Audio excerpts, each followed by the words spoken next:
Կասեի արժանապատիվ, քանի որ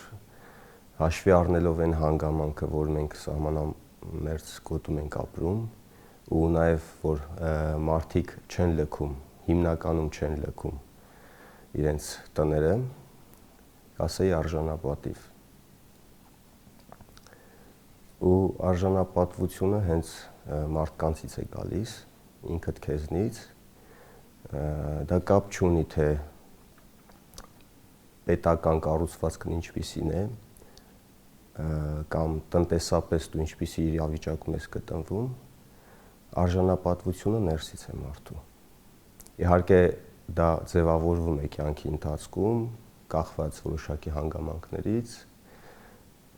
բայց կա մի հիմք դրա հետ կապված, որ անփոփոխ է եւ դա է որոշում հենց հիմնարար արժանապատվության սկզբունքները։ Իհարկե խոսքս արդեն ձևավորված մարդու մասին է, անհատի մասին է։ Լինում են նաև հակառակ դեպքերը, բայց մենք պետք է իհարկե որպես հասարակություն աշխատենք այնպես, որ ձևավորված մարդիկ ավելի շատանան, անհատները շատանան։ Եթե դիտարկենք որպես սահմանամերձ շրջան, բնականաբար դիտարկելու խնդիր թերևս գլոբալ չկա, որովհետև մարդիկ այդպես վախի մթնոլորտում ապրող մարդը դիտարկում, առողջ դիտարկում, քննարկում, քննադատության գրեթե ընդունակ չէ ու կյանքը մանավանդ սահմանամերձ շրջանում բարդ է Հայաստանում։ Եթե մի քիչ խորությամբ նայենք, իրականում ժամանակը այնքան կարճ է եղել, պատերազմական շրջանները, դրանից առաջ նաև ցուրտ ու խավար տարիների ներգործությունը մարդկանց հոգեբանության վրա շատ լուրջ հետևանքներ է թողել եւ նրան էլ գումարվել է այսօրվա դրությամբ արտագաղթը։ Մեր շրջապատող գյուղերը նույնպես սահմանամերձ են, որ մեծ տարբերություն ես չեմ տեսնում մարդկանց հոգեբանության մեջ։ Մի տարբերություն կա, որ կողքը միշտ եղել է մտավորականների գյուղ, շփումը եղել է հատկապես Թիֆլիսի հետ լուրջ շփում ենք ունեցել, բարեկամական կապեր, եւ դա իրոք լուրջ ազդեցություն է ունեցել այսպես կոչված գյուղական ինտելիգենցիայի ձևավորման։ Նույնիսկ սովետական միության ժամանակ, երբ որ ես հիշում եմ, քաղաք հասկացողությունը վերաբերում է միայն Թիֆլիսին, Երևանը Երևան էր, քաղաքն արդեն Թիֆլիսն էր։ Եվ շփումը գնալ գալը, այդպես բարեկամական հարաբերությունները, նաև ինչի՞ չէ, մշակութային որոշակի կապերը հենց Թիֆլիսի հետ իր ազդեցությունը եւ ներգործություն ունեցել է հենց գյուղի ընդհանուր մթնոլորտի ձևավորման վրա։ Մեր գյուղը հերոս գյուղ է, սահմանապահում, Հայաստանի մի կտոր հողն է պահում եւ այդ հողը պահելու համար պետքա գյուղին հերոսի կոչում տան, ծնված այն օրոցի երեխայից վերջացրած տարիքով, ամենատարիքովին էլի։ Ու պետքա ուշադրության կենտրոնում լինի, ուշադրության կարիք ունենք մենք, վերաբերմունքի կարիք ունենք։ Մի տեսակ լավ չի, երբ անտեսված ես ըլում եւ ինքդ ես չարչարվում, որ այդ հողը պահես։ Փախչողներ, գնացողներ շատ կան, որ թողմեն ու փախչեմ գնա, բայց որ մենք էլ լրիվս էլ թողնենք գնանք, մեր հողերը մաս-մաս դենց արդեն ոնց որ կորցնում ենք, մեր ապագա սերունդին ապրելու հնարավորություն չենք տալի, այսինքն հայաթափվում ենք մենք։ Դեռ մարդիկ ապրում են ճշմարտությունը գիտակցելով, ապրում են հասկանալով, որ ճշմարտությունը ամենակարևորն է կյանքում։ Ընդհանուր առմամբ եւ լավ եւ վատ կողմեր մեր տարածաշրջանում կա։ Վատ կողմը դա այն զգացողությունն է, երբ որ սահմանային վիճակ կա, կրակոցներ են անընդհատ ու մարդիկ դրանից ստիպված այնպիսի քայլեր են կատարում, որ դա մարդկային առումով այնքան էլ ճիշտ չի։ Օրինակ հենց նույն լքել հայրենիքը լքել, հարազատ գյուղը, հնարավորության դեպքում երիտասարդները դուրս են գալիս, իմ կարծիքով դա նորմալ երևույթ չի։ Դա կախված է սահմանին տիրող վիճակից։ Իսկ ընդհանուր առմամբ մեր տարածաշրջանը այն հազվադեպ տարածաշրջաններից է, որտեղ մարդիկ ապրում, արարում, մեկը մեկին հասնում հարկ եղած ժամանակ ու ապրում են լավ ու բարի մարդիկ։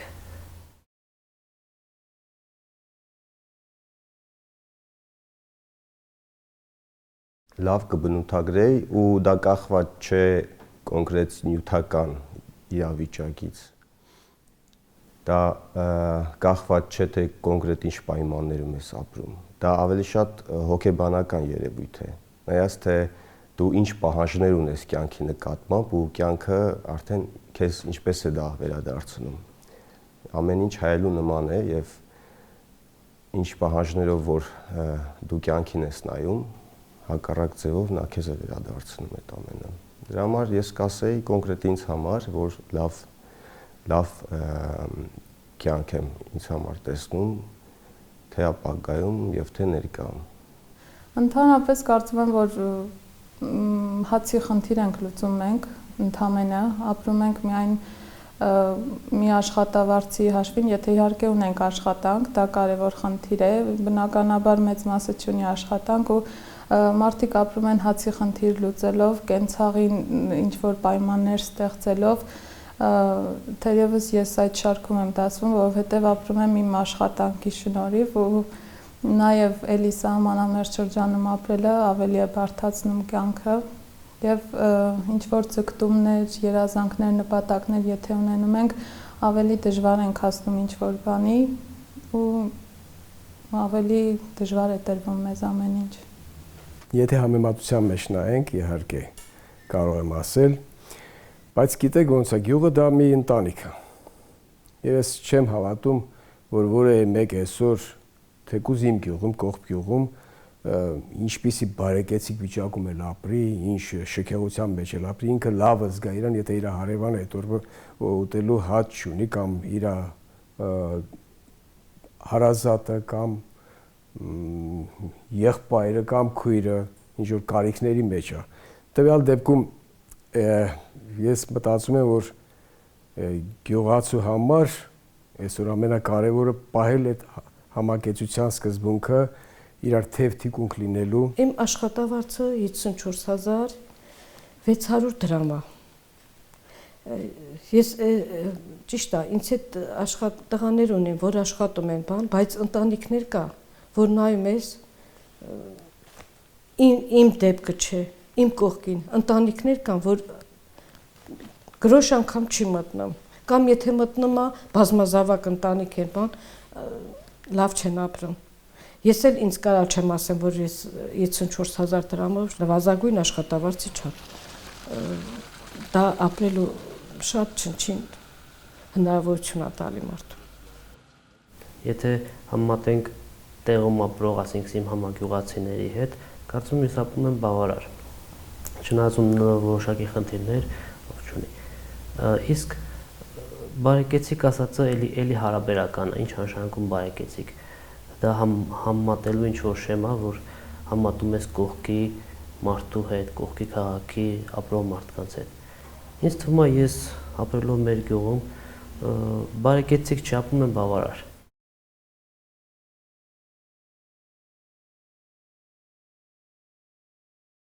Տարբերակումը կարող է լինել հիմք ընդունելով նյութական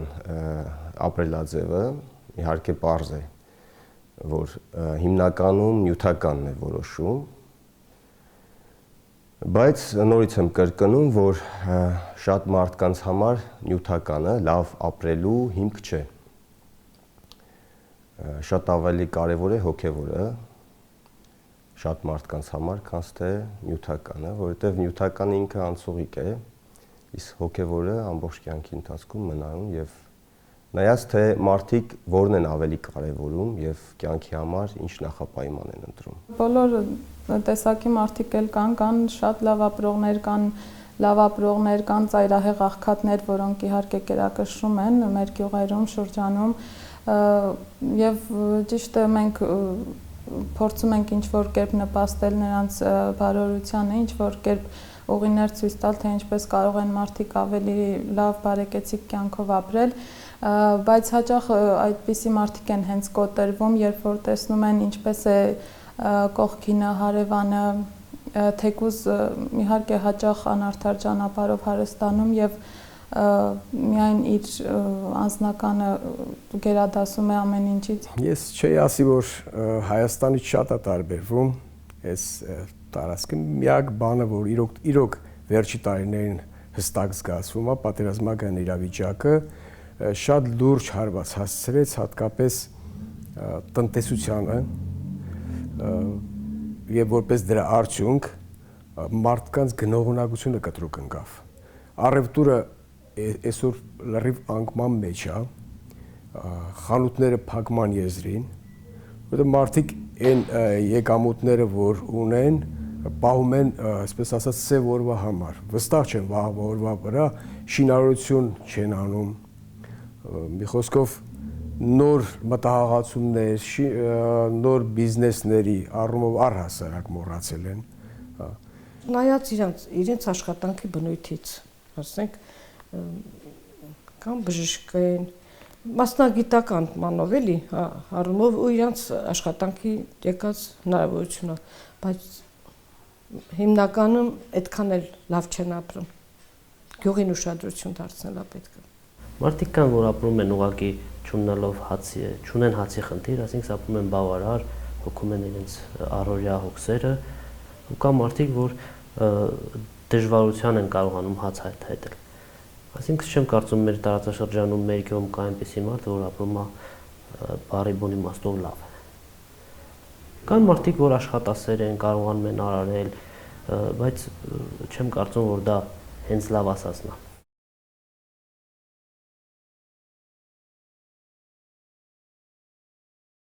Նայած թե մարդ ոնց է հարմարվում պայմաններին։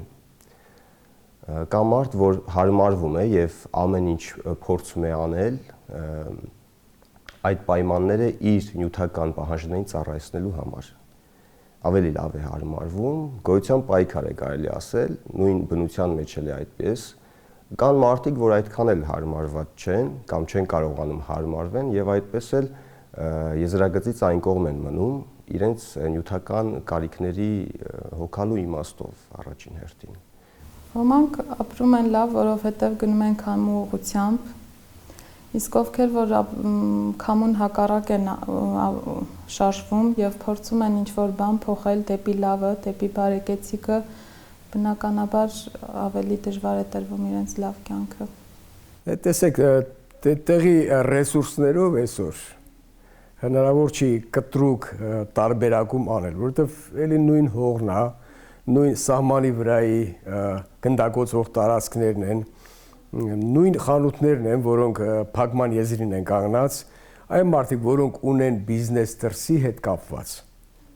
որոնք կարողանում են որոշակի, ասենք, ճկունություն են հանդես բերում կապ Երևանի հետ կամ թեկուզ արտերկրի հետ, իհարկե նրանք կտրուկ տարբերում է, բացի այդ պետական ոլորտում աշխատողներ կան, այստեղ մաքսատան աշխատողներ, հարկային տեսության աշխատողներ, մի խոսքով պետական այն ոլորտներում, որտեղ հնարավոր է որոշակի եկամուտներ նաև ստանալ, նաև օգտվել այդ հնարավորությունից, որ ընձեռնում է իրենց պաշտոնական դիրքը, դա էլ կարող է ազդեցություն ունենա։ Այս առումով վերջի շրջանում իհարկե նաև այդ բևեռացումն է, նաև գյուղերում հասել չնայած անցանկալի երևույթ է դա հատկապես սահմանամերձ գյուղերի առումով, բայց կենցաղի առումով էլ մենք ամեն օր զգում ենք այդ տարբերակումը, ինչքան է խորանում աղքատության եւ ինչ որ չափով նաեւ գուցե նաեւ ցուցադրական շքեղության մեջ։ Որտեղ մարդիկ, որոնք արդեն շփվում են կենտրոնի հետ, Երևանի հետ, իրենց հարսանիքները ավելի ճոխ են կազմակերպում, իրենց նիստուկացը, հանգստյան վիճակը, սա իհարկե ժամանակի խնդիր է, բայց ամեն դեպքում վատ ազդեցություն է թողնում մարդկանց հոգեբանության վրա, ասենք հիմնական բնակչությունը, որոնք զրկված են այդ հնարավորությունից, պետք է իրանց ամեն ինչ անում են պարտքերի տակ թաղվելու, որ իրանք էլ իրանց երեխաներին տան լավ կրթության։ Լուրջ խնդիր, որը պետք է այս ասեմ, սահմանամերձ շրջանների երեխաների կրթելու խնդիրն է։ Այս անցումային շրջանը մարդիկ կան, որ ոնց որ գաղտնի հնարավորություն կար, սա ոնց որ բացահայտվեց, որ իրանք կարան ամեն ձևով հասնուն լավ ապրելու շեմին։ Իսկ մարդիկ էլ կան, որ բարձ անկեղծ առաջ են գնում, նրանք արդեն ոնց որ ստվեր են ընկնում, ոնց որ կորչում են, էլի այդքան կարա չեն։ Չեմ ասում, ինչեր, որովհետև ես այդքան գիտուն ու կին եմ էլի, այդքան դուրս եկած գիտուն մարդ չեմ, բայց աչքերա տեսնում ես, որ մեկը շատ լավն է, այն մեկը սկի ապրելու հնարավորություն չունի։ Ինձ թվում է դրա միակ պատճառը դա մարդու աշխատասիրությունն է։ Իմ կարծիքով անհասանելի բաներ չկան, չկա բարձունք, որ չկարողանաս հասնես։ Եթե ձգտես, կարող ես հասնել։ Այսինքն մարդը եթե այսօր կարողանում է մի փոքր ավելի լավ ապրել, քան կողքինը, դա միայն եւ միայն իր ունեցած մտավոր, ֆիզիկական ու մի փոքր էլ աշխատասիրության հնարավորությունների ճիշտ օգտագործման դեպքում է եղել։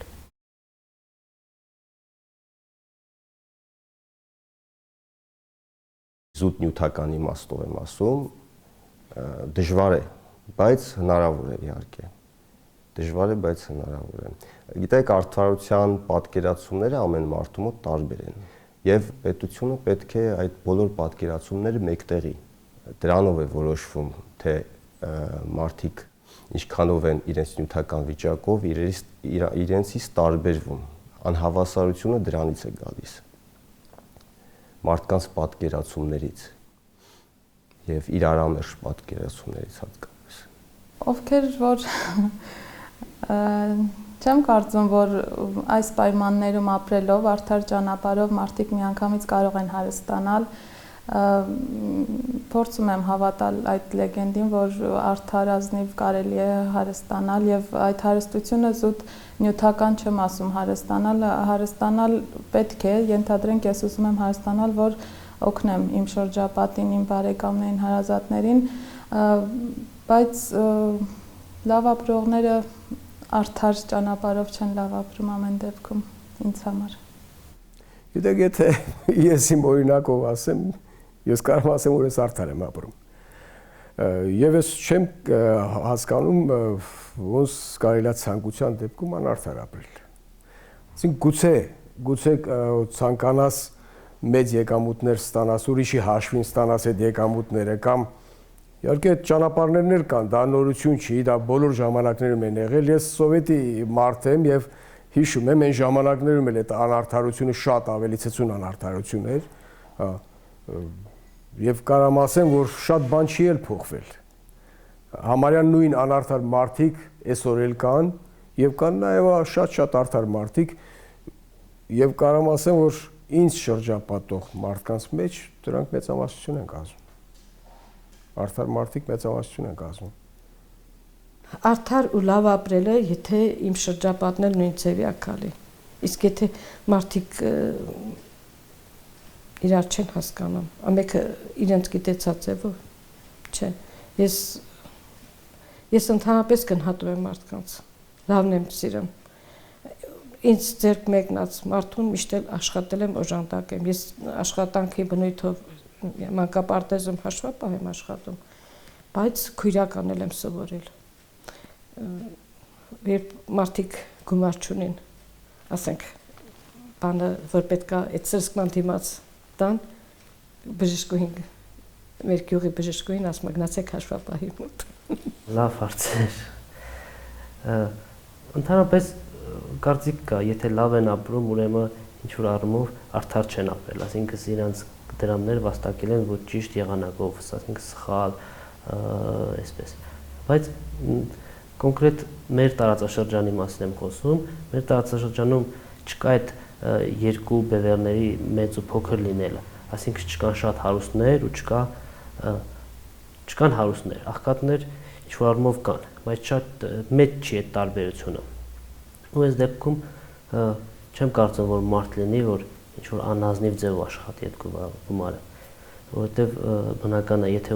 չունես այդքան մեծ գումարներ, ֆինանսական միջոցներ, դրա մասին չարժե խոսել, որ նա անարդար ձևի է հաստատել։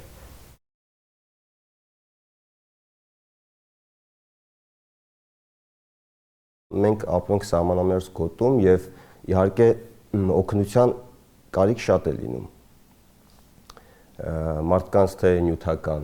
ապրելաձևի առումով։ Իհարկե պետության դերը պետք է մեծ լինի մեր սահմանամերձ վայրում տարբեր ուղղվածություններով, թե սոցիալական եւ թե այլ ուղղվածություններով, ինչքան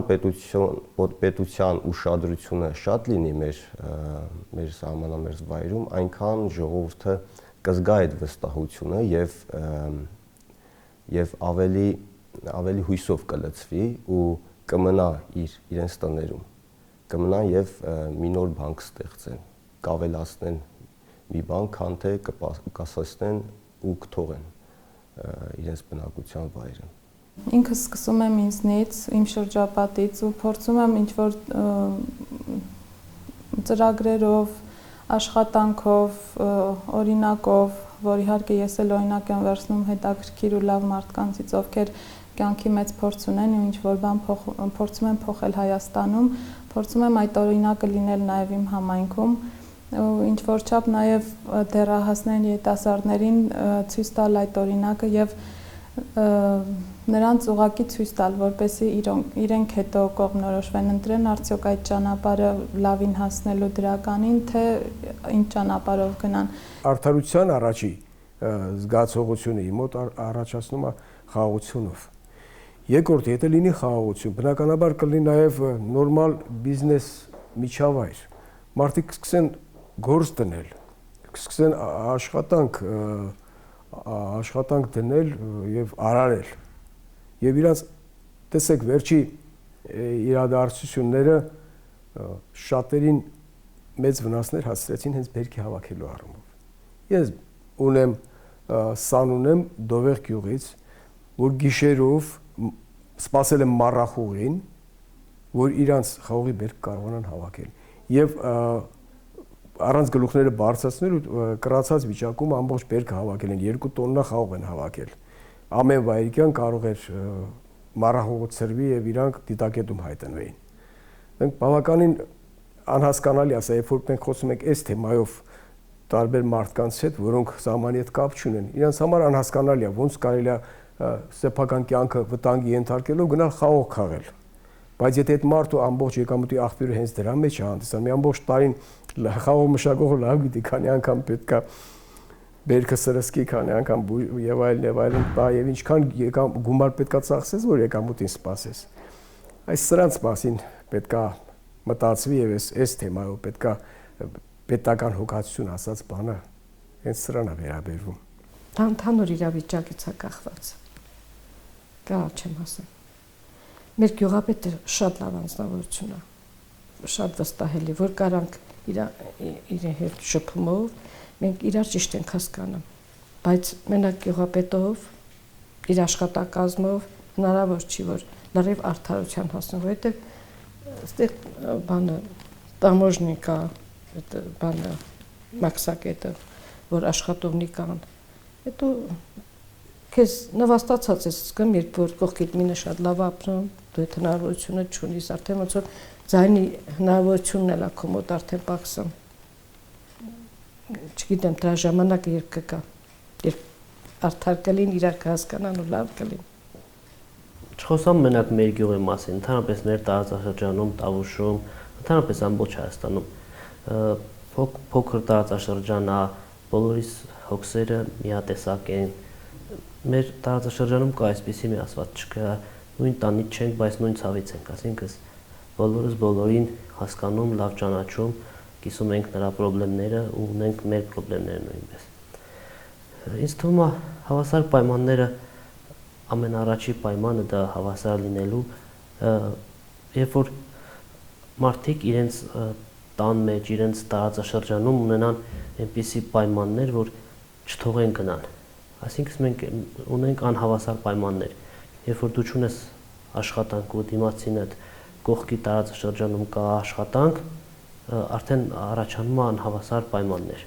Դա չեմ կարող մեղադրեմ ինչ-որ մեկին կամ այսպես, ուղղակի ինչ-որ առումով աշխարհագրական դիրքից է, տնտեսական վիճակից այդպես ստացվել։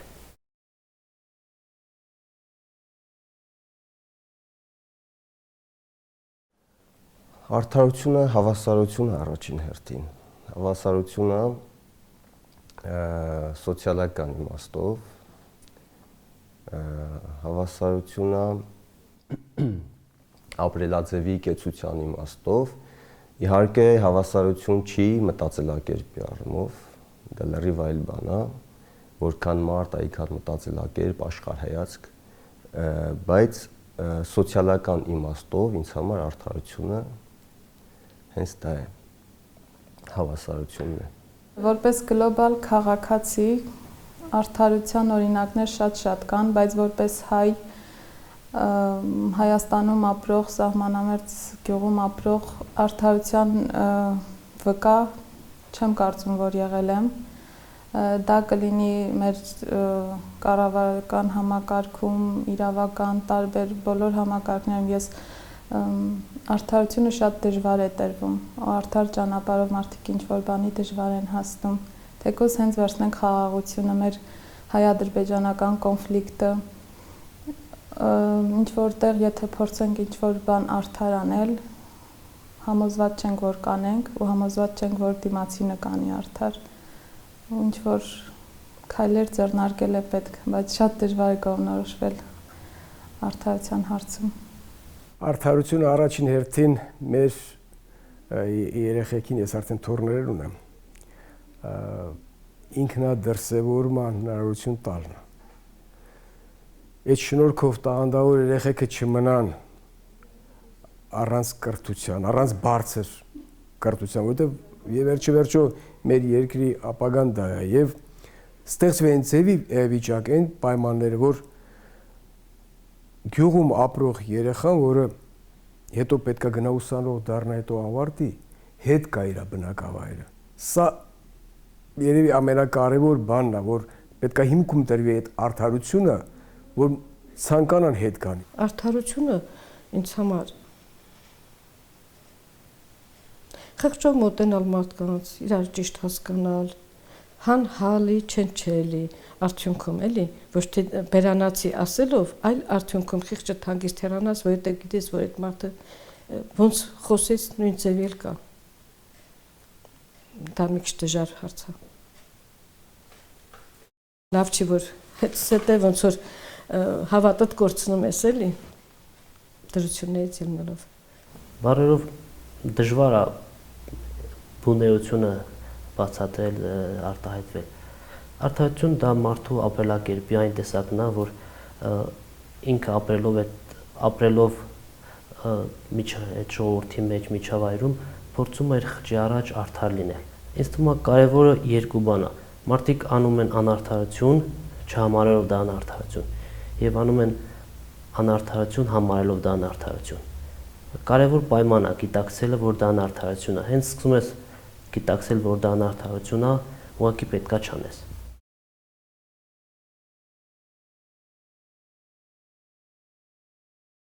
Իհարկե շանս ունի եւ բոլոր հասարակություններն էլ հնարավորություն ունեն եւ ընդհանուր իմաստով դա հենց ընդհանուր հասարակությունից է գալիս, դա մեզանից է գալիս եւ ոչ մի այլ տեղից։ Մենք ենք մեր ճակատագիրը որոշում, թե ինչպես կլինի եւ պետք է լավատեսորեն նայել ապագային եւ միայն այդ ձևով է հնարավոր մի նոր լավ բան ստեղծել եւ աշխարհը առհասարակ շատ գլոբալ իմաստով շատ արագ է փոխվում, չես կարող իմանալ թե վաղը ինչ կգա, վաղը ինչ հնարավորություններ քո առջև կբացվեն։ Անցյալի պատմության փորձը մեզ դա է ցույց տալիս, որ ուղղակի պետք է ճիշտ պահին ճիշտ որոշումներ կայացնել եւ օգտվել հնարավորություններից, որը ապագան է բերում։ Գիտեք, ինչպես ասում են, ձուկը գլխից է հոտած ու արդարությունը պետք է գա հենց գլխից։ Միգուցե հենց եթե ներքևից գնանք, այսպես կոպիտ ասած պոչից գնանք, պոչն էլ պետք է արդար շարժվի դեպի գլուխը, Բայց ամեն դեպքում բոլոր օղակներում, եթե մարդը գիտակցի, որ արդարությունը կարևոր է, ուրեմն ինչ որ կետի դրականին կհասնենք հաստատ։ Ես օրինակ այդքան վատատես չեմ եւ այսօր էլ մեր հասարակությունը շատ արդար հասարակություն է։ Այստեղ խնդիրը, գիտեք, հնարավոր է ժամանակ առ ժամանակ հիվանդագին վիճակներ կա։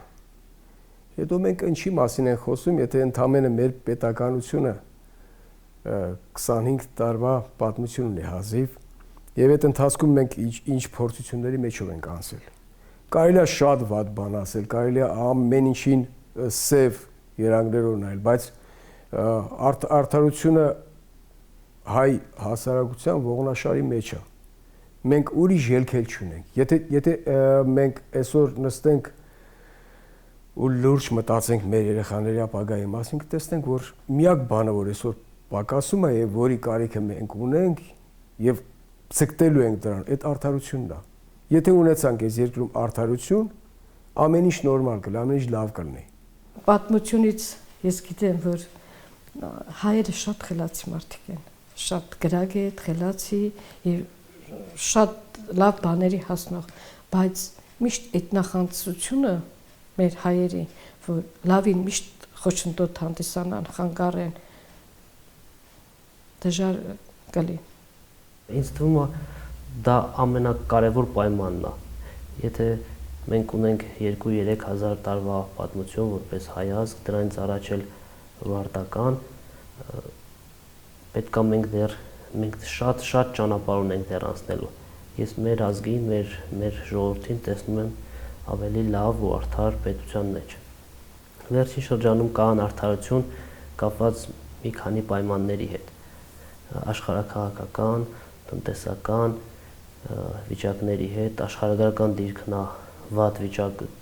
այնպես է ստացվել, որ ապրում ենք աշխարհագրական վատ տարածաշրջանում, ակամայից առաջանում է անարդարություն։ Իսկ ինչ մնում է, որ կլինի արդարություն, անպայման կլինի։ Ուղղակի պետք է հավատալ, արարել ու ամեն մեկս մեր չափով կարող ենք այդ փոքր իրար կպցնելով, օրինակ ծառայելով դիմացինի մոտ հաստատել արդարություն։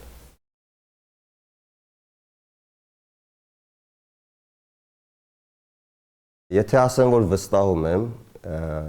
սխալ կլինի, իհարկե նայած հանգամանքներում, նայած իրավիճակներում, բայց ուզում եմ վստահել, իհարկե վստահությունը փորձի հիման վրա է գալիս։ Եթե փորձ չունես, չես կարող ասել վստահում եմ, թե չեմ վստահում։ Կոնկրետ իմ առումով ես ոչ կարող եմ ասել վստահում եմ, ոչ չեմ վստահում։ Դա փորձից է գալիս։ Ընդհանուր առմամբ ցանկանում եմ վստահել։ Ցանկությունը մեջս կա, բայց կարծում եմ, որ մեր երկրում այդ վստահությունը բավարար չի եւ իհարկե դա արդեն այդ համակարգի աշխատանքի արդյունքն է։ Միանշանակ կարող եմ ասել, որ չեմ վստահում արդարադատության համակարգին։ Ինչու՞, որովհետև քանի դեռ դատական համակարգը, իրավական համակարգը անկախ չէ կառավարությունից եւ սեփական որոշումներ կայացնել ի վիճակի չէ, չի կարող այդ համակարգը արդար լինել։ Ամեն դեպքում ինքը դառնում է ենթարկվող սուբյեկտ։ Իսկ որպես անձ դեռ այդպես առնչություն չեմ ունեցել իրավական համակարգի հետ, հուսով եմ չեմ էլ ունենա, բայց օրինակը ցույց է տալիս, որ մեր արդարադատության համակարգը շատ թույլ է, բայց Հայաստանում դա այն կարևոր կետերից է, կարևոր նախարարությունն է, որ պետք է ուժեղ գործի, հզոր գործի, եւ եթե հենց օրինակ վերցնենք մեր Հայաստանում ցմահ բանտարկյալների թիվը, քանակը ու նրանց գործերը չվերանայելը, դա արդեն խոսում է անարդար արդարության մասին։ Ճիշտ ասած, ես արդարադատության հետ դեռևս գործ չեմ ունեցել։ Դա էլ մարդկային գործոնի խնդիր է։ Եթե ընդհանուր համակարգին նայենք, համակարգը ինքն իրանով չի կարա պետք է օրենքները լինեն այնպեսին, որ շրջանցել հնարավոր չի լինի։ Իհարկե մարդկային գործոնը մենք հաճախ գերագնահատում ենք, բայց փորձը եւ մարդկության պատմությունը ցույց է տվել, որ եթե օրենքները գրվում են անթերի եւ շրջանցելու տեղ չեն ունենում, մի օր անպայման դրանք սկսում են գործել։ Իհարկե մեր հասարակությունը գալիս է դեռևս հին շրջանի իներցիայով, դա սովետական շրջանի իներցիան, որտեղ ամեն ինչ տակից էր, ներքին կարգով էր ամեն ինչ անում, ծանոթ բարեկամ հասկացողությունը շատ լուրջ էր դրված։ Եվ ցավոք սրտի այն լավ բաները, որ սովետական միության շրջանում կար, դա մոռացվեց, միայն վատերը փոխանցվեց անկախ պետությանը։ Իսկ այդ բեռը, ծանր բեռը նորացի երեխու համար չէր։ Դա դժվարությամբ է այսօր ամեն ինչ հաղթահարվում։ Իհարկե դա էլ ժամանակի հետ լուծվող խնդիր է։ Մեկ մտածում եմ, եթե Հայաստանից դուրս գաս, ասենք օտար հողում կարա չես պաշտպանված լիս, բայց որ ասեմ Հայաստանում էլ հիմա մենք որ սահմանամերձ ենք, ես ամեն երեկո երբ ընդհանրապես փակել չեմ իմացել, բայց ներսից տան դուռը փակում եմ, թե դրսում ինչ կկատարվի, ներսից փակում եմ։ Դա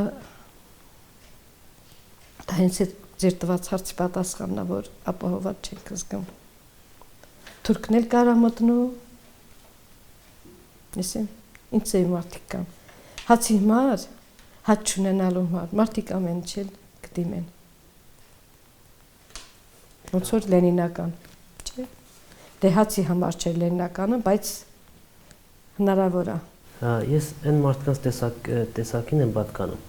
որ ինքս վստահում եմ իմ ուժերի վրա։ Ես չեմ մտածում, որ արդարադատությունն ինձ կփորձի արդար, եթե հարկ լինի, ինձ պաշտպանի, արդար վճիռ կայացնի, հարկ լինի եղած ժամանակ։ Ես ավելի շատ մտածում եմ, ես կարողանամ իրատես լինեմ, այսինքն ունենամ համապատասխան գիտելիքներ, փորձ, ու կարողանամ պաշտպանեմ ինքս ինձ։ Ես չեմ մտածում, որ հնարավոր է ուղղակի լինել լավ պետության մեջ ապրել, ունենալ լավ արդարադատություն կամ իշխանություն ու սպասել նրանցից ձեռքերը ծալած։ Ինձ թվում է դա ամեն մեկից է գալիս։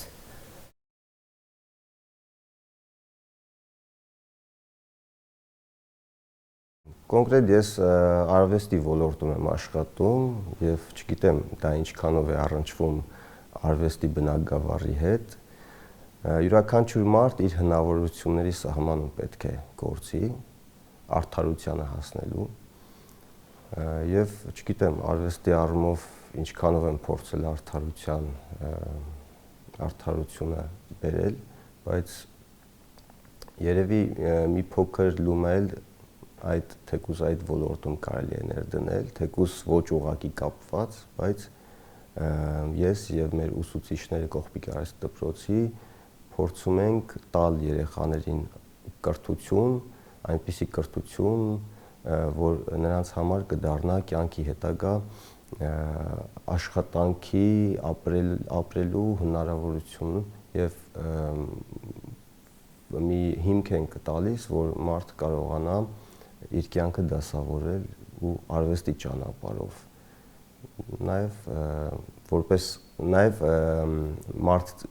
մարդ նրանք ձևավորվեն եւ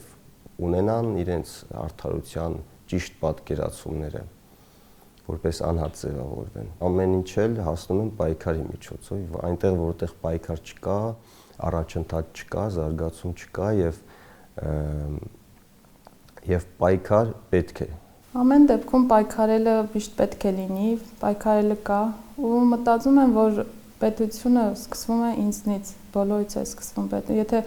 մարդ գիտակցի, որ եսը կարևոր է պետության կայացման համար ու ինչ որ քայլեր անի, դա արդեն շատ մեծ գործ է պետության կայացման համար։ Մենք եթե ունենք այսպես ձևավորված քաղաքացիական հասարակություն ինչ որ քանակով, դա հենց եսի գիտակցության խնդիրն է, երբ մարդ գիտակցում է, որ ինքը կարևոր դեր է խաղում։ Երբ որ մենք մտածում ենք լավ իմ ձայնը ինչ պետք է որոշի, երբ որ գնանք ընտրության, չգնանք, մեկ է ոչինչ չի փոխվելու,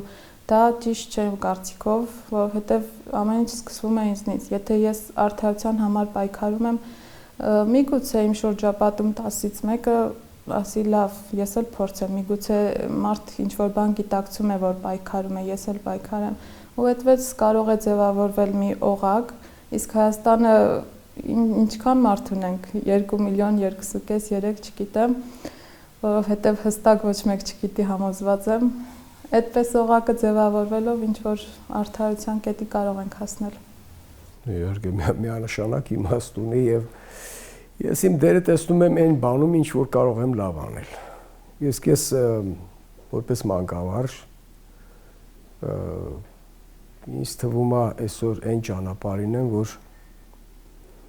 ինչ որ բան փորձել եմ անել, սաներ ունեմ, աշակերտներ ունեմ, ուսանողներ ունեմ, նաև ավարտած, որոնք նաև այսօր դպրոցում են դասավանդում եւ շատ մաքուր սերունդ է։ Այն սերունդը, որ անցնում է Կողբի Գեղարվեստի դպրոցում,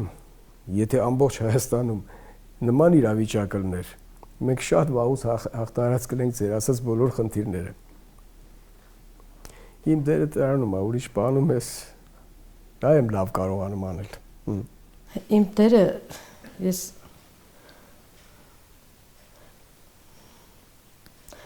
ծնողական գումար ենք հավաքում, որը գնում է սննդի գումարը հանդիսանում, էլի։ Գյուղապետարանը մեզ լրիվ վառելափայտով ամեն ինչով ապահովում, ամանեղենի գումար կլի, փափուկ գույք կլի, կոշտ գույք կլի, այդ ամեն ինչը աշխատում ապահով է։ Միայն սննդի գումարը մենք դա ծնողից ենք վերցնում, ամիսը 3000 դրամ։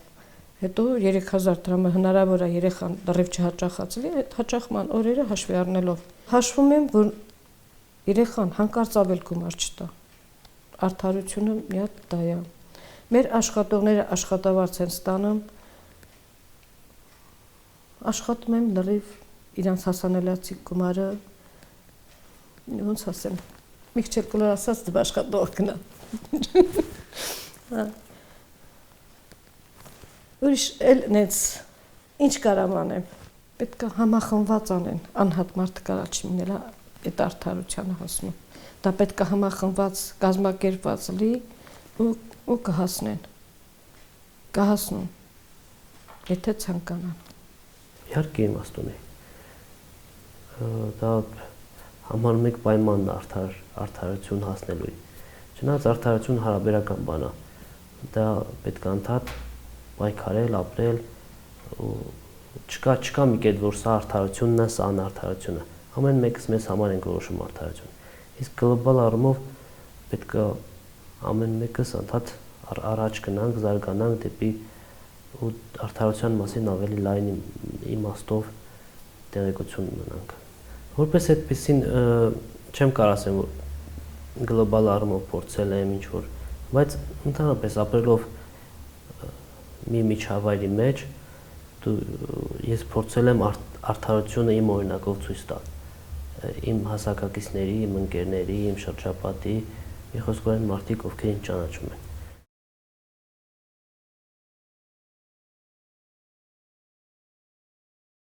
Ես կոնկրետ չեմ կարող իմ մասին ասել, երևի ավելի լավ մարդիկ կասեն իմ մասին, բայց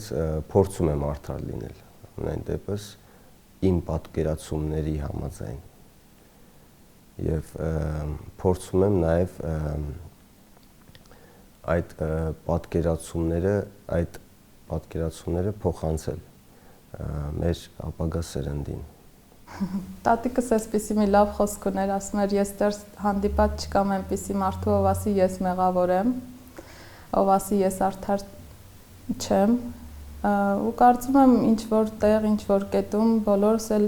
ինչ որ քայլեր անում ենք անարդար, կապ չունի մեր անձի հանդեպ կողքինի դիմացինի, բայց այդ գիտակցությունը բավական է, որ մարդ փորձի ճիշտ ապրել։ Ճիշտը իր համար սահմանված ճիշտ է, յուրաքանչյուր ունի իր համար արժեքներ, որոնցով առաջնորդվում է ու ինձ համար ձևավորած իմ արժեքներով երբ ես շարժվում եմ, մտածում եմ, որ արդար եմ եւ իմ հանդեպ եւ դիմացինիս ու կողքինիս։ Դա միանշանակ չես կարող ասես, որովհետև կյանքը շատ բարդ է, հաճախ ոչ արդար եւ նաեւ իմ նկատմամբ հաճախ ոչ արդար, բայց ես հասկանում եմ, որ սխալ եմ վարվում։ Եվ ավելի շատ ազդվում եմ այն բանից, որ ես ինքս եմ ուրիշների նկատմամբ սխալ վարվում։ Մանավանդ որ իմ գործը երեխաների հետ է եւ մաքուր սերունդի հետ է, ես փորձում եմ նաեւ այդ հոգեբանությունը, երեխաների հոգեբանությունը ինքս վերցնեմ, իսկ դա շատ մաքուր աշխարհ է։ Այնպես որ հնարավորին չափով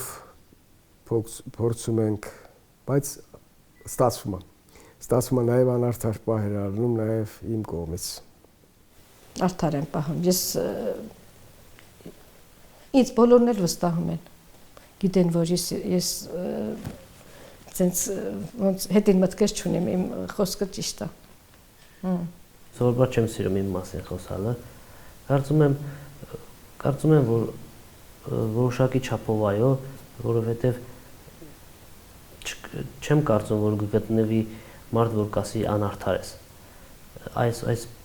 սկզբունքից ելնելով մտածում եմ, որ ես ինչքան կարողանում եմ արդար եմ։ Ամենայն դեպս ինքս իմ խղճի առաջ փորձում եմ արդար ապրել։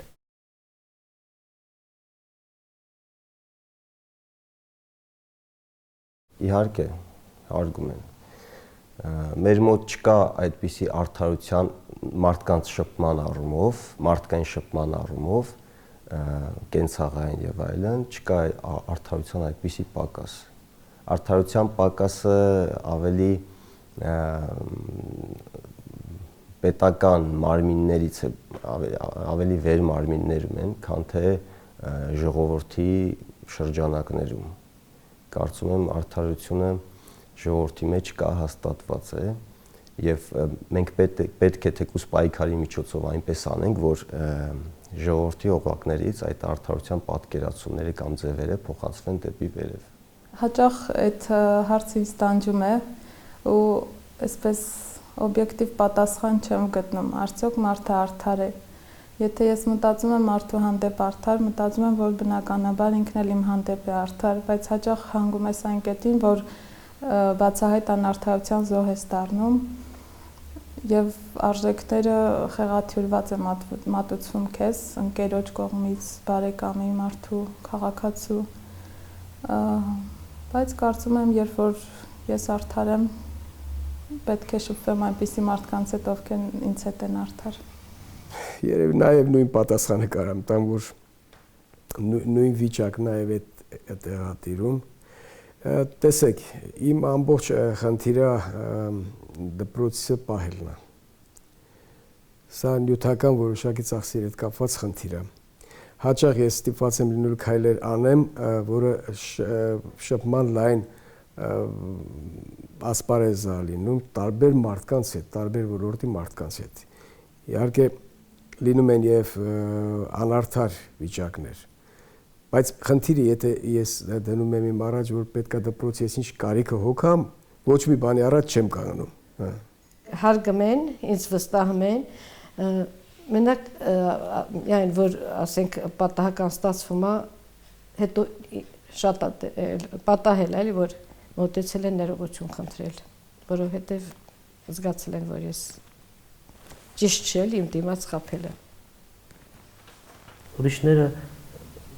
քեզ ճանաչում են, քեզ հարգում են, այնքան ինչքան դու ես քեզ հարգում, քեզ թույլ ես տալիս քեզ հարգեն։ Այսինքն եզրակացությունս այն է, որ ինչքան ես ինձ եմ հարգում ու ինչքան փորձում ես արդար լինեմ, դիմացինս ինձ ճանաչելով չի անցնի այդ սահմանը։ Այսինքն հասկանալով, որ ես հասկանում եմ դա ինչ է, հասկանում արդարությունը որտեղ է, իմ պատկերացմամբ։ Կարծում եմ, որ դիմաց հարգում են։ Ամենայն դեպս հարգում են, փառք Աստծո։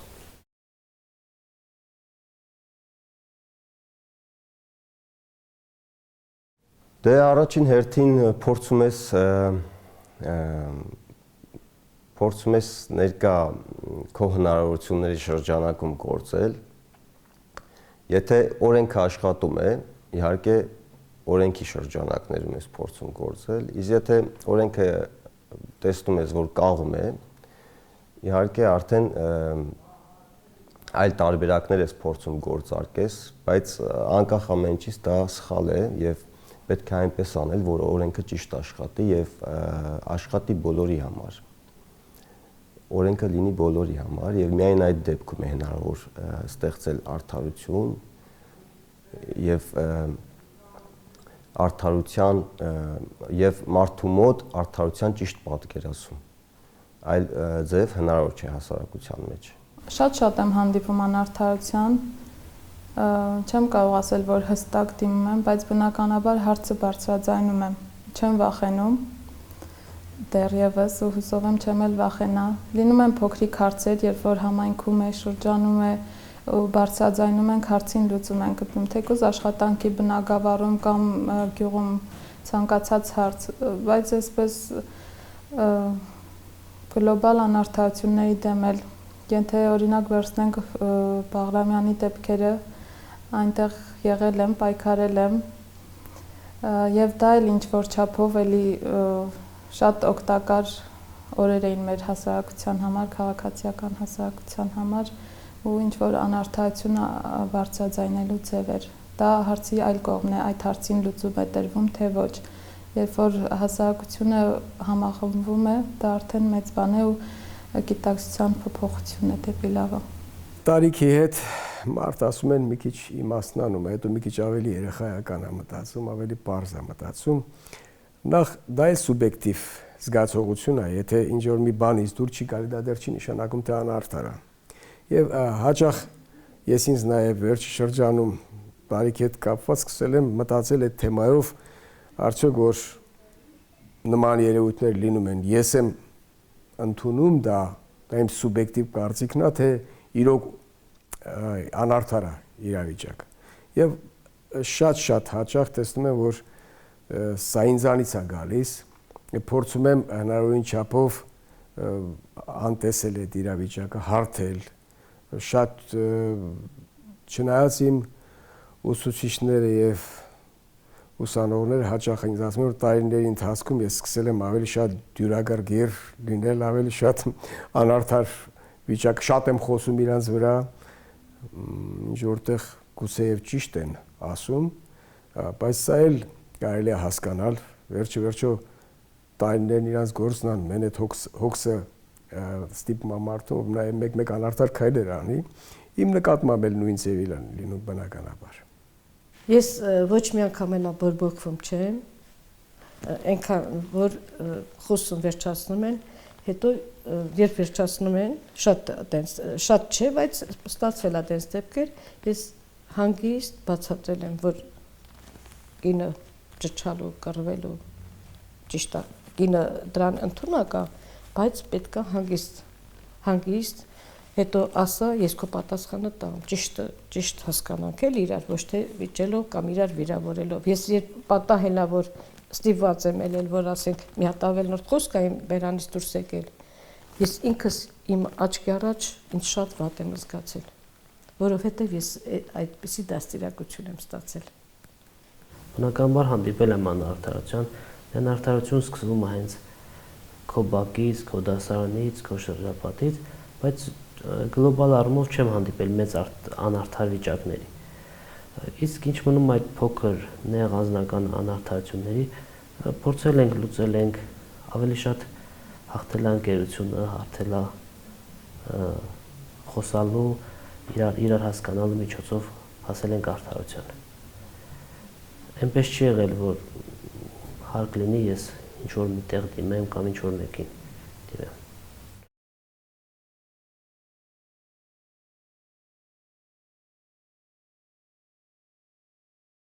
Կարծում եմ շատ հանգամանքներ կան, այսպես չի կարելի մեկ օղակ վերցնել եւ ասել եւ ամբողջ մեղքը բարթել այդ մեկ օղակի վրա։ Երևի ընդհանուր համակարգային փոփոխություններ պետք է լինեն եւ ուղղակի մեկ օղակ վերցնել, փոխել ու հույս ունենալ, որ ամբողջ համակարգը դրանով կփոխվի, չեմ կարծում։ պետք է մարդկանց մոտ որոշակի գիտակցություն ձևավորվի, պետականության զգացում, որպիսի հարգեն պետականությունը եւ փորձեն յուրաքանչյուրը իր փոքր թեկուս ներդրումը դնի այդ ամենի մեջ, թեկուս պայքարի ձևով, պայքարն էլ ներդրման մի ձև է։ Կարծում եմ, որ եթե Հայաստանում բոլորը շարժվեն օրենքով, բոլորը տեր լինեն իրենց իրավունքին եւ պարտականություններին ու չխախտեն ուրիշի իրավունքները, ամեն ինչ շատ հարթ կլինի ու հստակ կլինի։ Սակայն օրենքները զուտ գրված են թղթի վրա, երբ որ կառավարող մարմինները ասում են, որ մի ստիպեք մեզ օրենքով շարժվել, դա հաճախ մարդկանց մեջ ագրեսիա է առաջացնում, որովհետև դա իրականությունն է։ Հենց կառավարությունը, եթե օրենքով չի շարժվում, ապա հասարակ քաղաքացին ինչ օրինակ պետք է վերցնի կամ ինչպես պետք է օրենքով շարժվի։ Եվ այդպես սկսվում է շղթան մասնատվել ու բոլորը ապրում են անօրեն երկրում։ Գիտեք, իմ շփումը հիմնականում գյուղացիների հետ է, որոնք շատ աշխարհիկ, շատ կյանքի մարդիկ են։ Վերացական բաների մասին չեն խոսում։ Յուրաքանչյուր գյուղացի առավոտը զարթնում է իր խնդիրներով, իր խնդիրներով եւ անպայման ուզում է այդ խնդիրների լուծված տեսնի։ Բնականաբար բանալին խնդիրների լուծման յուրաքանչյուրը տեսնում է յուրովի։ Իհարկե, շատերի մոտ այդ խնդիրները այն աշանի են սրված, ես կարող եմ հարյուրավոր խնդիրներ թվել, բայց Հայաստանի համար բնորոշ խնդիրներից երևի գիտեք, նյութական խնդիրները, սոցիալական խնդիրները, այդ բանկերի հետ կապված մեծ պարտքերը, որ յուրաքանչյուր ընտանիք համարյա թե չգիտի ոնց գլուխը պրծացնի, էլ չեմ ասում, որ առաջնային պլանում սահմանամերձի պահով դուք գիտեք, որ դա գոյության խնդիրն է, այսօր ֆիզիկական գոյության մասին է խոսք գնում։ Շրջապատում նման խոսքեր շատ արծացվում, շատ են խոսում, բայց ոնց որ ժողովուրդը ինչ կարող անե, ժողովուրդը ենթակա մարդիկ են։ Մի բան էլ չեն կարող անել։ Կարծում եմ, որ 50-50 հավասարը հավասարին, այսինքն կան օրենքներ, որ իրոք խոչընդոտում են արդար լինելուն,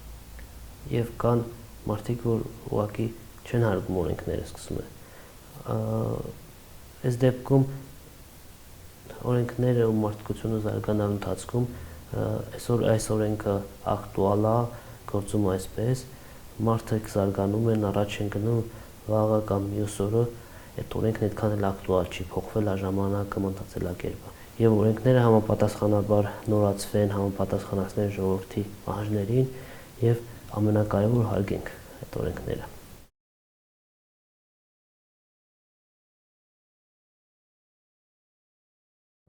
Ես կարծում եմ դեր իհարկե կարող է խաղալ սահմանադրությունը։ Իհարկե երկու տարբերակով էլ հնարավոր է։ Այսինքն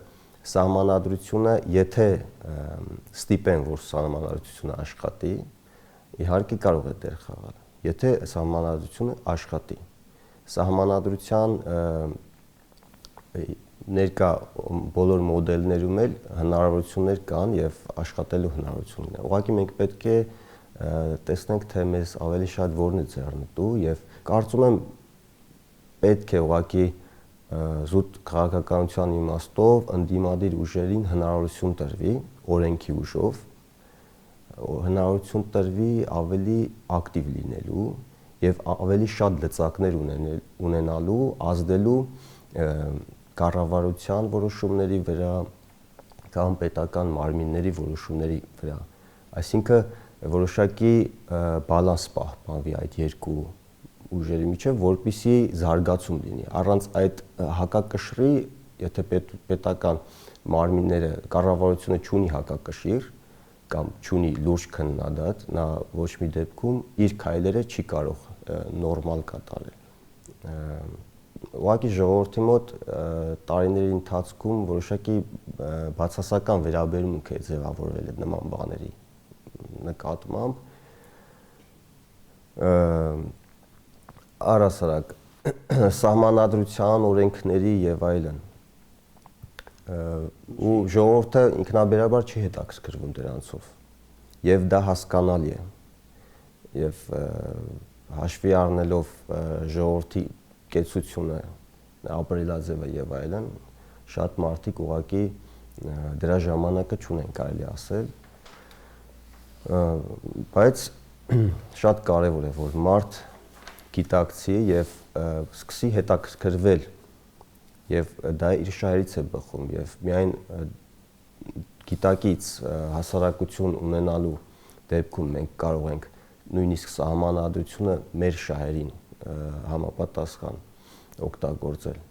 Այդպես փորձում եմ ուսումնասիրել սահմանադրական փոփոխությունները, սահմանադրությունը ամբողջությամբ ու ինձ համար դրական պատասխաններ էլի չեմ գտնում, ինչու կա, ինչու պետք է փոխվի, ինչուները շատ են, պատասխանը քիչ։ Կարծում եմ Հայաստանը դեռ չի հասել այն կետին, երբ որ ինչ-որ փոփոխությունների ենթարկվի, շատ բարդ հարց է, տարակարծիք հաճախ պատասխաններ եմ լսում, բայց չեմ կարծում, որ ինչ-որ այոն ինչ-որ բան պետք է փոխի, իսկ ոչը ինչ-որ բան դեռ կարելի է փրկել, կարելի է շարունակել ապրել, եթե մենք փոփոխությունների չենթարկվենք, որովհետև դա մեզ պետք չէ, հասարակությանը պետք չէ, ավելի լուրջ խնդիրներ ունենք հենց ներսում, Հայաստանի ներսում, որոնք ավելի հրատապ են ու կարևոր, քան ձևական փոփոխությունները։ Մարդկության կողմից շատ վաղուց ապացուցված փաստ է, եւ ովքեր այսօր ասում են, որ սահմանադրության որևէ դեր չի կարող խաղա, իրանք ուղղակի առհասարակ չեն պատկերացնում ինչ բան է սահմանադրություն։ Սահմանադրության մասին այնքան են այսօր խոսում, բայց ժողովրդի լեզվով պետք է խոսել, պետք է ասել ժողովրդի լեզվով, իհարկե շատ կարևոր է։ Նախորդ սահմանադրությունը իհարկե իր բոլոր գուցե դրական կողմերը ուներ մի շատ բացասական կողմ, կյանքում չգործածվեց, որտեղ ուներ իր, ասենք Հայաստանի համար անընդունելի բաներ կային այնտեղ։ Եվ բանից բան։ Գուցե այս նոր սահմանադրության մասին եք եթե հարցնում, գուցե սահմանադրության մեջ էլ բաներ կան, որ հա, ու ընդհանուր առմամբ ես վստահ եմ, որ առանց սահմանադրության ոնց կարող ալնի, դες բան հնարավոր չի։ Սահմանադրությունը շատ կարևոր փաստաթուղթ է։ Եվ եթե այդ փաստաթղթի յուրաքանչյուր կետը մտածված է եւ շրջանցելու տեղ չի թողնվում, սա շատ կարևոր է, ինչի՞ չէ, գուցե պետք է նորից մի հատ անդրադարձ կատարել եւ հիմա կարծեմ նախատեսում այդ փոփոխությունները նոր սահմանադրության ունենալը։ Սահմանադրությունը լրիվ մեզ չի հասել, մենք ուղղակի ազգային ժողովից ենք բանը հեռուստատեսությամբ լսում կծկտուր իրար հետ վիճելը, բան որ հասնում էր մեզ, մի հատ էլ մենք կարայինք էլի ոնց որ ծանոթանանք, բան, հետո մեր մտքերը ոնց որ իմի բերեինք, արտահայտվեինք, բայց մեզ չի հասել։ Լսել եմ, որ ազգային ժողովը պետք է նախագահ ընտրի, բայց ոչ ժողովուրդը։ Ճիշտ է։ Դրան ես դեմ եմ։ Ժողովուրդը, երբ ամեն հողը պաշտպանողը ժողովուրդն է, աշխատող մարդը ժողովուրդն է, ամեն դեպքում ժողովրդի միտքն էլ, կարծիքն էլ հաշվի առնելը պետք է։ Դա ես կարդացել եմ, որ ժողովուրդը իրանք չունեն ընտրությանը մասնակցեն։ Սահմանադրությունը մեր օրենքների, այսպես ասած օրենքներ, կարծում եմ դա այն օրենքն է, որ պետք է կատարի իր բուն առաքելությունը, արդարությունն է։ Մեծ դեր ունի, իսկ թե կկատարի, թե չի կատարի դժվարանում եմ ասել, որովհետև դա կախված է մարդու մտածելակերպից։ Չեմ կարծում, որ այսօր մեր սահմանադրությունը այնքան լավը չի, որ անարդար է վիճակը։ Ես կարծում եմ բավարար է մեր սահմանադրությանը, մեր տարածաշրջանի, մեր քաղաքական վիճակի հետ։ Չեմ կարծում, որ այս պահին կա լուրջ փոփոխությունների սահմանադրական շրջանում։ Ուղղակի պետք է հարգենք, ընդունենք սահմանադրությունը ինչպես կա։ Ու բոլորս մի մարդու նման այդ մեր մայր օրենքին հարգենք ու ընդունենք իրադրույքները։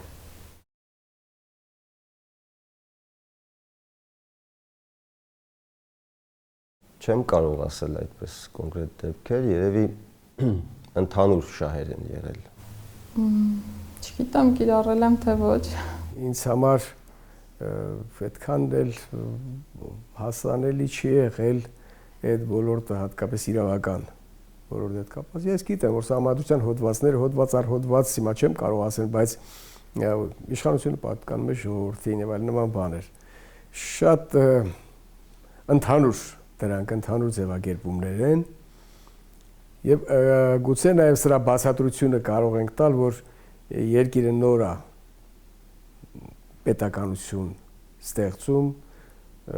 եւ այս ընթացքում արդեն կարծեմ երրորդ սահմանադրությունն է հիմա փորձում են փոխել։ Մի անգամ եմ փորձել, բայց զգացել եմ, որ վստահել եմ ծանոթ մարդ, գիտեցող մարդ, այդ գիտեք ոնց է, կարին ստորագրություն վերցնեին, ոնց որ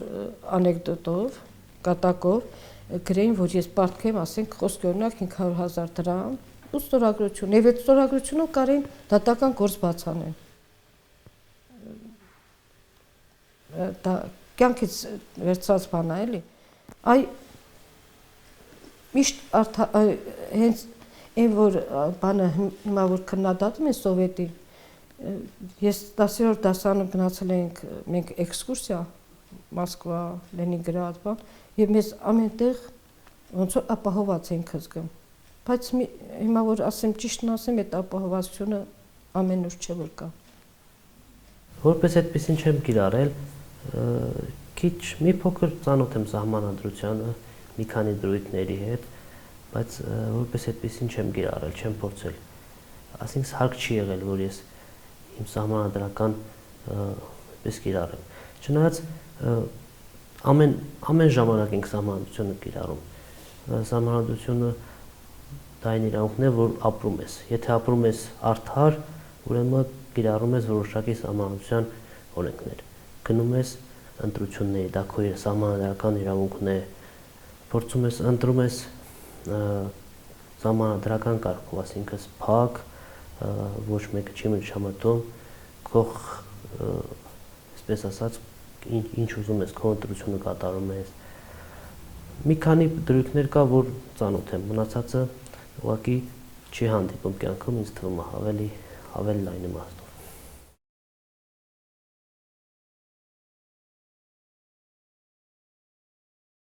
Չեմ կարծում, թե բավարար եմ պայքարում, պետք է այդ պայքարը ավելի շատացնել։ Իհարկե պայքարի տարբեր ձևեր կան, չպետք է պայքարը զուտ տանել փողոցային պայքարի իմաստով։ Շատ դեպքերում մարդիկ հենց սահմանի վրա են պայքարում եւ իրական թշնամու դեմ, մնալով կրակի տակ, այսպես ասած։ Այսինքն պայքարի տարբեր ձևեր կան։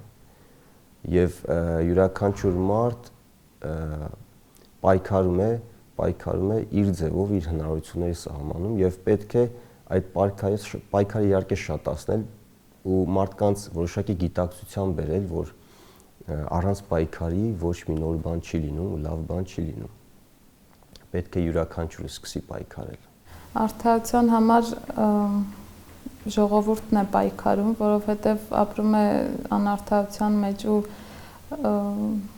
հաճախ է հասնում արդարության, ես համոզված եմ ու դեռ շատ կհասնենք արդարության, բայց պայքարն է դժվար, ճանապարհն է դժվար այդ արդարության հասնելու, կարևորը չկոտրվելն է։ Ու այն մասը հասարակության, որ պայքարում է արդարության համար, պետք է գոյություն ունենա ու շատանալը շատ կարևոր է։ Ու մեր երիտասարդները վառ օրինակն են դրա ու համոզված եմ սերնդափոխությունը ավելի է նպաստում արդարության հասնելու, որտեղ ունենք շատ ակտիվ երիտասարդներ, խելացի երիտասարդներ, ովքեր պատրաստ են պայքարել ու հասնել արդյունքների։ Երևի կենտրոնում մի քիչ լավ չեն արդարության համար պայքարում։ Եթե արդար լինեին, այն արդյունքները, որ ստեղծում էր պետության մեջ, կպաշխվեր համամասնորեն, համաչափորեն եւ երկիրը մի երկիր է, մենք մի երկրում ենք ապրում, հնարավոր չի մեծ գլխով, թույլ ոտքերով մարդ լինի։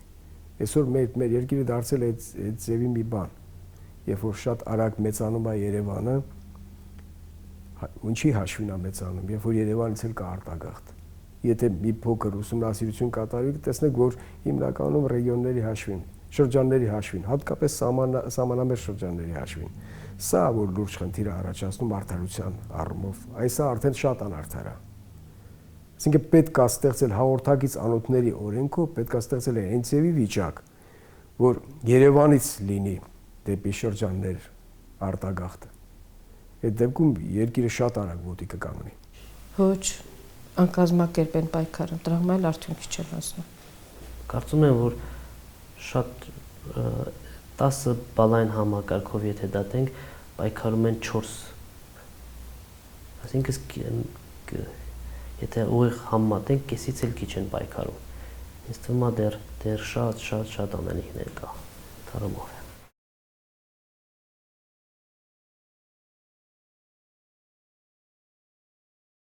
Դե նայած ինչ որոշումներ, եթե որոշումները կոնկրետ օրենքների տեսքով ենք ասում, իհարկե մարդիկ իրենց ընտրությունով արդեն իսկ որոշում են, թե իրենց համար ով պետք է որոշի։ Այսինքն մարդիկ ինքնակամ իրենց այդ լիազորությունները տալիս են այլ մարդկանց ինքնակամ, այսպես ասած։ Եվ դա մեր հասարակությունը, ընդհանրապես հասարակությունը կամ պետությունը այդպես է աշխատում։ Կամա թե ակամա այդպես է եւ այլ ձև հնարավոր չէ։ Ուղղակի նայած թե դու ինչքանով ես տեղեկացված դրան եւ դա ինչքանով է քո շահերին համընկնում։ Եթե քո տեղը որոշում են կայացնում եւ դա քո շահերին չի համընկնում, արդեն այլ հարց է։ Կամ դու ես սխալ որոշում կայացրել ժամանակին,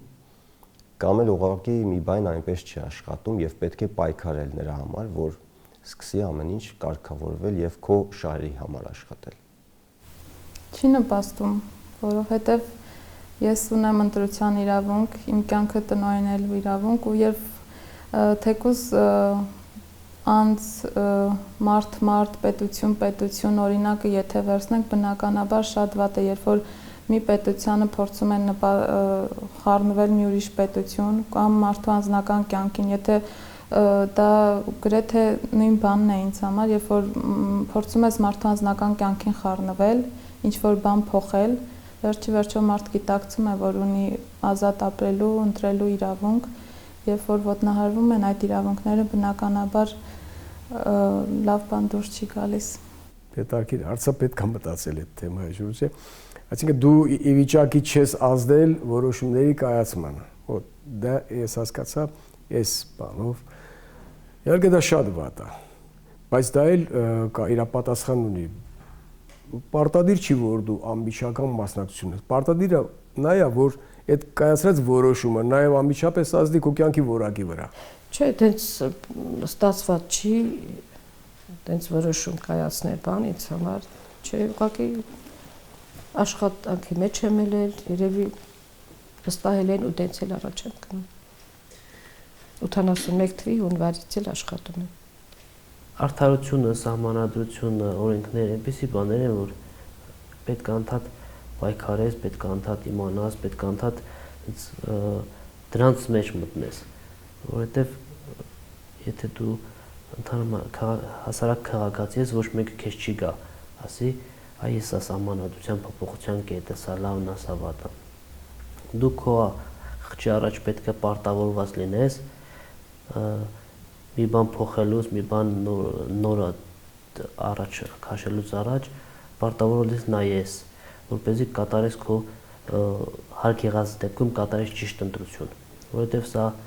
ոչ միայն այսօրվա ընտրությունն է, սա վաղվա ընտրությունն է, որովհետև դու պատասխանատու ես քո ընտրության համար, մինչև քո ընտանիք, քո ապագան, մի խոսքով սա իմ կարծիքով շատ լուրջ պետք է մոտենանք, ու ամեն մեկս թեկուզ մեզ չեն հարցնում, բայց պարտավոր դրած լինենք հայթայթել, կարդալ, իմանալ, հասկանալ ինչ է, հասկանալ սա ում շահն է այստեղ դրված, թե իրոք սա կախված է ժողովրդի լավ ապրելու հետ։ Կացի թե։ Կացուն,